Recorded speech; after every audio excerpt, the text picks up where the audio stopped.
നിങ്ങളുടെ favourite shows ഇനി ഒരിക്കലും മിസ്സാവില്ല. ഇപ്പോൾ C5 കാണും നിങ്ങളുടെ ഫേവറേറ്റ് ഷോസ് തികച്ചും സൗജന്യമായി. സംഭവിച്ചത് സംഭവിച്ചു. എങ്കിലും അത് തിരുത്തിയല്ലേ പറ്റൂ.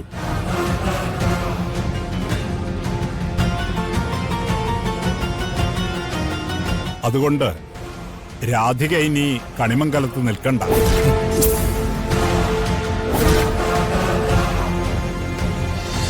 ഈ വീടിന് പുറത്തുള്ള ആളുകളോട് പ്രിയങ്കയാണ് നിന്റെ ഭാര്യയെന്നാണോ അതോ രാധികയാണ് നിന്റെ ഭാര്യയെന്നാണോ പറയുന്നത്?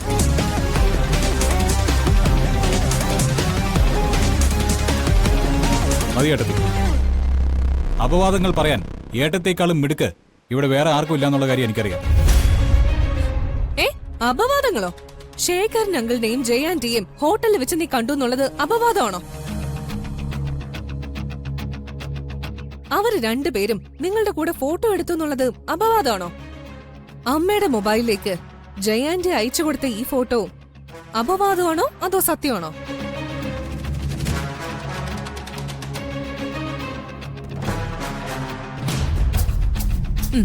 നോക്ക്.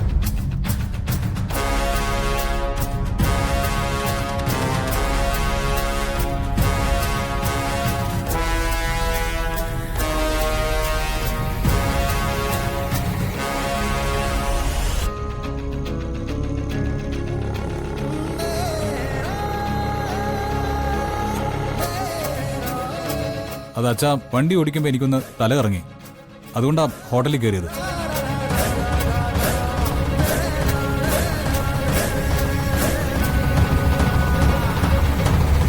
പിന്നെ ജയാന്റിയും ശേഖരങ്ങളും ഇങ്ങനെ തെറ്റിദ്ധരിക്കുമെന്ന് എനിക്കറിയില്ലായിരുന്നു.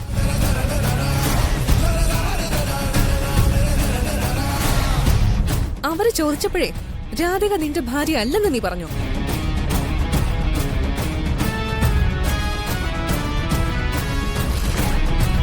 ഇവന്റെ ഭാര്യ അല്ലെന്ന് നീ പറഞ്ഞോ? ഇല്ലല്ലോ. അപ്പോ നിങ്ങളിൽ ആരാ ഈ അബദ്ധം ആഘോഷിച്ചത്? അതുകൂടെ ഒന്ന് അച്ഛന് പറഞ്ഞു കൊടുക്ക്.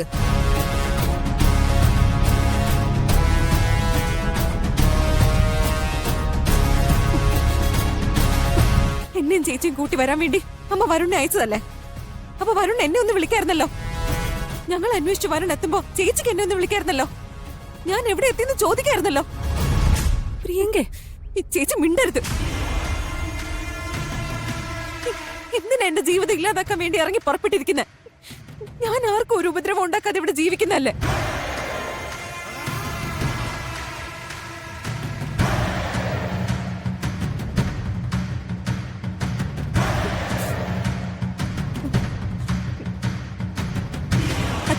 അച്ഛനൊരു തീരുമാനം എടുത്തു. അവഗണിക്കപ്പെടാൻ തുടങ്ങിയിട്ട് കാലം കുറേയായി. ഞാൻ ഇവിടുന്ന് ഇറങ്ങി പോണെങ്കിൽ അച്ഛന്റെ ഒരു വാക്ക് മതി. ഞാൻ പോയിക്കോളാം. ഇറങ്ങിപ്പോകേണ്ടത് പ്രിയങ്കമോളല്ല,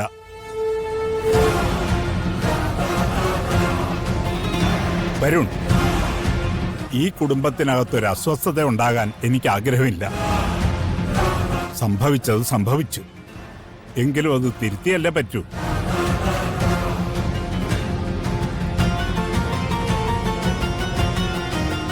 അതുകൊണ്ട് രാധിക ഇനി കണിമംഗലത്ത് നിൽക്കണ്ട.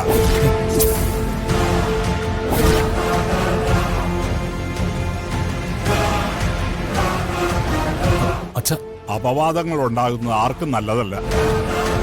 എല്ലാവർക്കും അവരവരുടെ ഭാവിയുള്ളതാണ്. രാധിക മോളുടെ ഭാവി കൂടി കണക്കിലെടുത്താണ് ഞാനിത് പറയുന്നത്. ഇനി ഈ കാര്യത്തിൽ യാതൊരു മാറ്റവും ഇല്ല.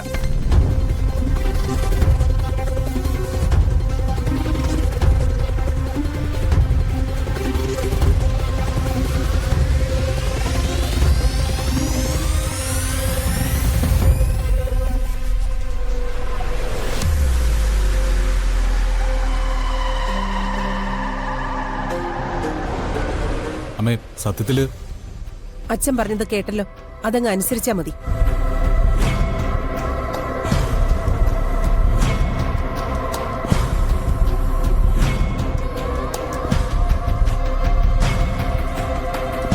മോളെ, കണ്ട അന്ന് മുതലേ മനസ്സിൽ നീ ഒരു നല്ല കുട്ടിയാ. ഇക്കാര്യത്തിലെന്നല്ല, വേറെ ഒരു കാര്യത്തിലും നിന്നെക്കുറിച്ച് തെറ്റായ ഒരു കാര്യം കേൾക്കാൻ അമ്മയ്ക്ക് ആഗ്രഹമില്ല.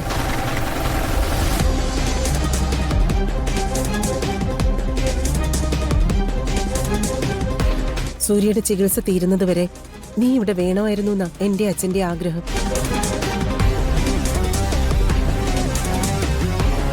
പക്ഷേ അതിന് ഭാഗ്യമില്ലല്ലോ. സൂര്യയുടെ കാര്യം ഞാൻ നോക്കിക്കോളാം. അതിനുവേണ്ടി ആരെയും ചുമതലപ്പെടുത്തണ്ട. നാളെ രാവിലെ ഇവിടുന്ന് പോയേ പറ്റൂ. ഏട്ടത്തി കിടന്ന് ചാടാതെ ചക്ക. ഇതിനു മുമ്പ് എന്നെ ആരെങ്കിലും വഴക്ക് പറയുമ്പോഴോ ക്രൂശിക്കുമ്പോഴോ കണിമംഗലത്തെല്ലാം ന്യായമാണ് നടക്കാറുള്ളത് എന്ന് നീ പറയാറില്ലേ? ഇത് ന്യായമാണെന്ന് നീ മനസ്സിൽ വെച്ചോ.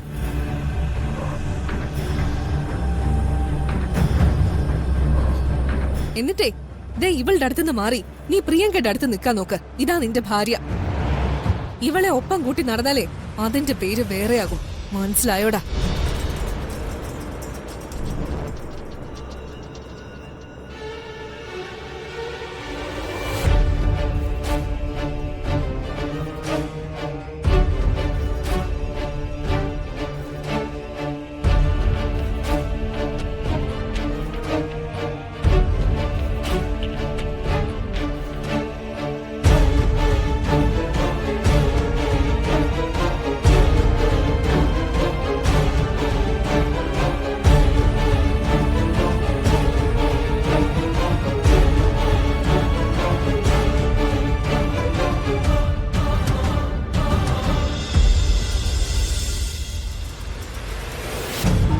മാഡം, ഒരുപാട് നേരമായല്ലോ ഇവിടെ ഇങ്ങനെ നിൽക്കുന്നു.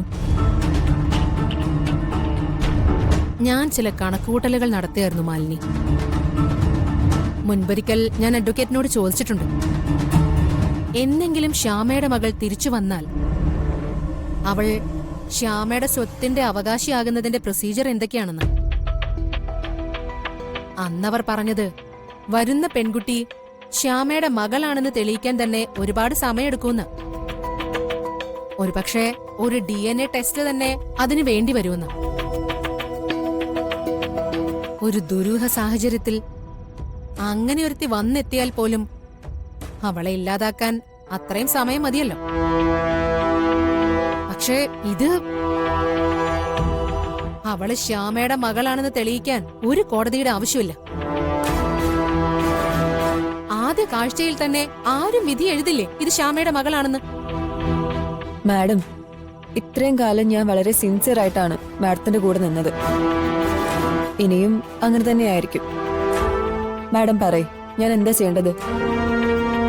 മാലിനി, ഇനി കളിക്കേണ്ടത് കൈവിട്ട കളിയാ. എന്റെ മുൻപിൽ 2 ചോയ്സുകളേ ഉള്ളൂ.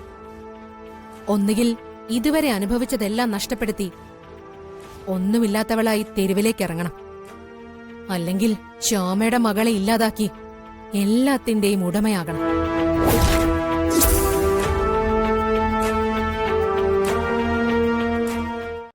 ഡൗൺലോഡ് ചെയ്യൂ C5 ആപ്പ്. കാണൂ എല്ലാ എപ്പിസോഡുകളും സൗജന്യമായി.